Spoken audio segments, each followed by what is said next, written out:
যায়, পুলিশ তাদের ধইরা নেয়, পুলিশ বদলি হয়ে যায়, কোথাও চলে যায়।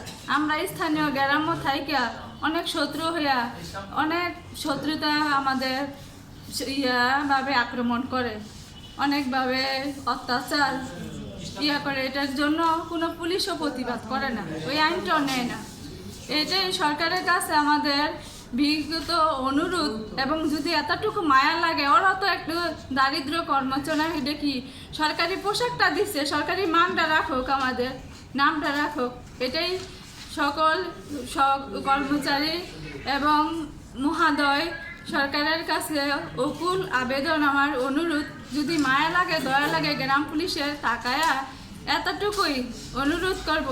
আমরা তো কত কষ্টে বৃষ্টি, আমাদেরও তো একটা সন্তান থাকে, ঠিক আছে, মনে চায় সন্তানের ভালো স্কুলে পড়ালেখা করাবো, একটা সহযোগিতা করব, কিন্তু এটা তো পাই না। কেন?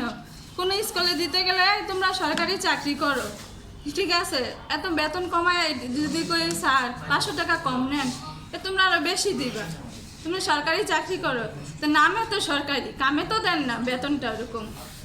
তো এটাই তো, সরকারি পোশাকটা দেন, পোশাকের মর্যাদাটা দেন, জাতীয়করণটা হোক, তাই না?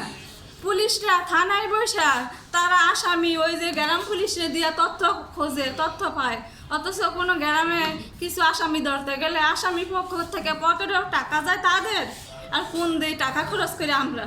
হ্যাঁ, হেগো বারে প্রমোশন র্যাঙ্ক, আবার বেতন বাড়ে হেগো, আমাদের তো কিছুই না, আমরা তো জিরো থেকে জিরো, তাই না? তো এটাই আমাদের অনুরোধ, আর কোনো কিছু না। আপনার নামটা বলেন। নাম? আমার নাম শামিমা ইসলাম, গজেরা থানা, মুন্সিগঞ্জ।